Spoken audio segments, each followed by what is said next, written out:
Hey everyone, thanks for joining me for the first installment of Learning with Lear. For those of you who don't know, my name is Ryan Verdon. I am the founder and director of Lear Cultural Coaching. Lear Cultural Coaching is an organization dedicated to creating thriving, whole, healthy, just communities. We believe this happens through relationships. We also believe that the only way to be in true, genuine, right relationship is by understanding identity.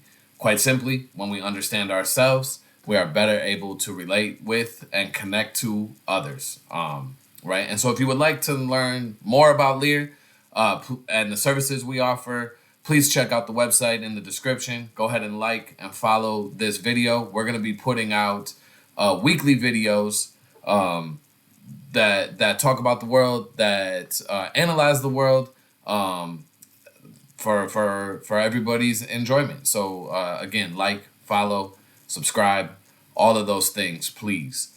So let's get to today's topic. If you've been in space with me recently, or you've heard me speak, you've probably heard me say that privileged discourse is the anti-racism that white supremacy and whiteness tolerates.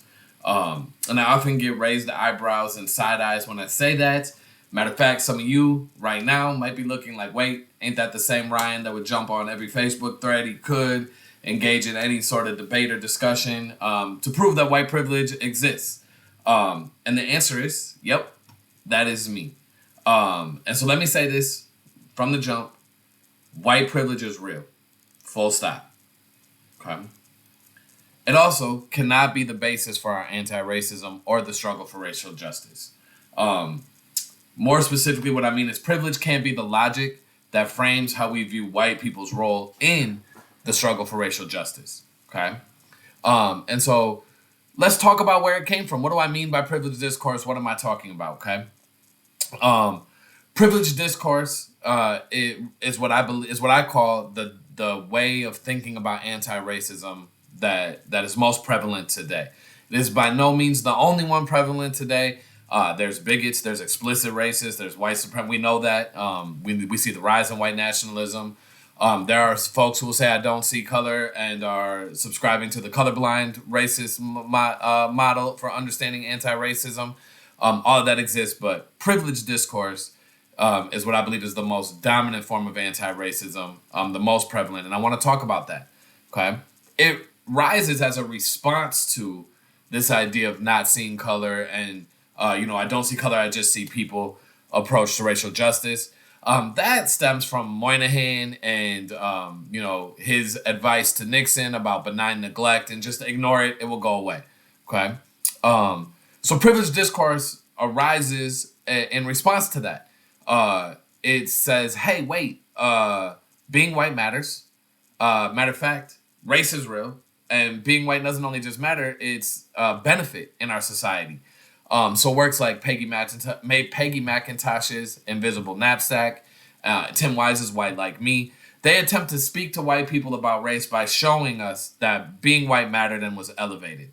The idea was, and I'm simplifying a bit, but the idea of privileged discourse is that white folks will see the inherent injustice and unfairness of that situation and work to change it, both in themselves and their interpersonal life, but also systemically.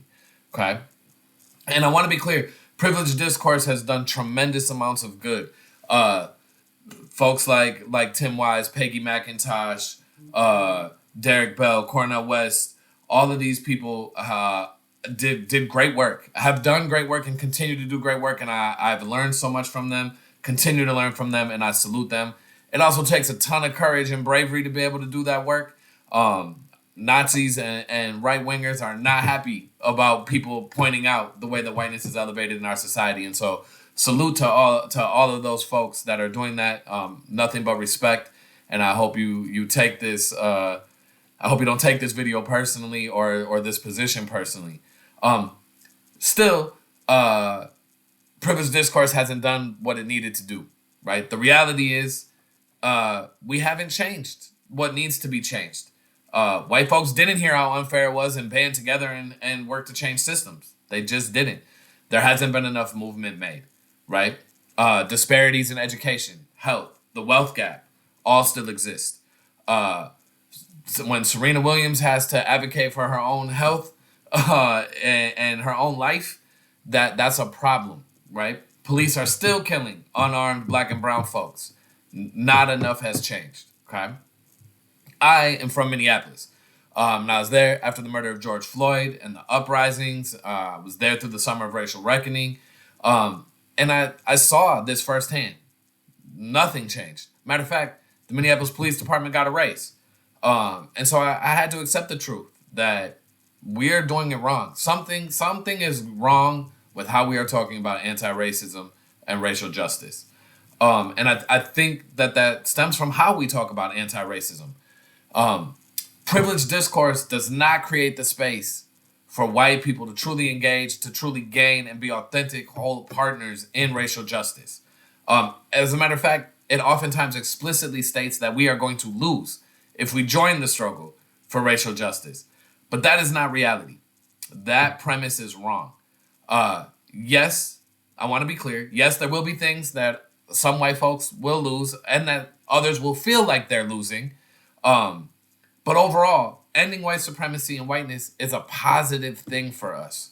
Okay? Right now, the idea that white people gain from ending racism is not something that is talked about. There are folks and there are works such as The Sum of Us, which does that, right? There's works like Dying of Whiteness, which make that argument in their own specific ways, in their own that, but they don't actually discuss how we talk about racial justice and how we talk about anti-racism. And that's what I want to talk about now. I think that's also why those works haven't created the type of movement that you would expect them to create, right? And it's because we don't talk about how we gain in real ways from ending racism, from ending whiteness, and the destruction of white supremacy. And that's because racism is also oftentimes framed as a positive thing for white folks, that it provides privilege. We don't talk about the languages lost when our ancestors became white. We don't talk about the traditions erased. We don't talk about the rituals that vanished or the gods that we no longer pray to. More than that, though, we never take seriously what accepting white supremacy and whiteness does to our souls. Every moment, and I mean that literally, every moment that we are not actively working to unlearn the lessons of whiteness, we are eroding our connection to the wider human family, and not only that, to creation and to the Creator. That is why we're blindly running into climate change. That is why we can't take seriously thinking about a reordering of our economic system. That is why whiteness has so eroded our connection to each other and to creation and to the Creator that we continuously make horrendous, terrifying decisions that impact the whole of the human community. Okay? And this isn't new. Baldwin talked about this. Malcolm talked about this. White abolitionists talked about this.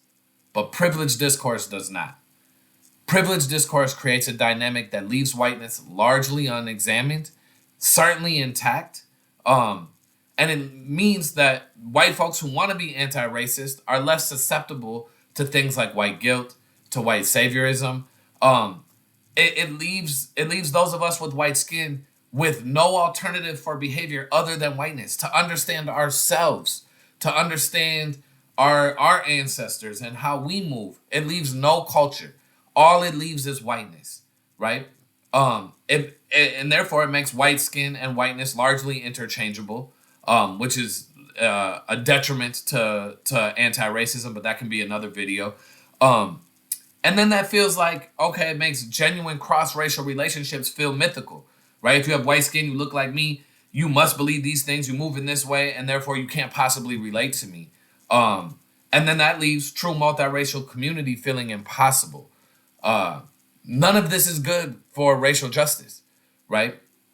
It doesn't position white folks to actually contribute, which is, I want to say, something that is going to move the racial justice struggle forward, is having folks who look like me actually participate genuinely in that struggle, in a way that is with folks and with others, not to them or doing that. We do have a lot to learn about how whiteness operates and impacts how we show up, particularly in multiracial spaces. And again, that is work that privileged discourse begins to open the door to, but doesn't sustain because it doesn't articulate why we would do that. Why would we learn about how whiteness operates if we don't think it's even possible to operate outside of it? And or if we don't think we're going to benefit from operating outside of it. And so join us next week as we talk about that, as I talk about what should replace privileged discourse and how do we get to a place of moving racial justice forward and truly eliminating whiteness and white supremacy. If you appreciated this, you're looking forward to more, subscribe, follow.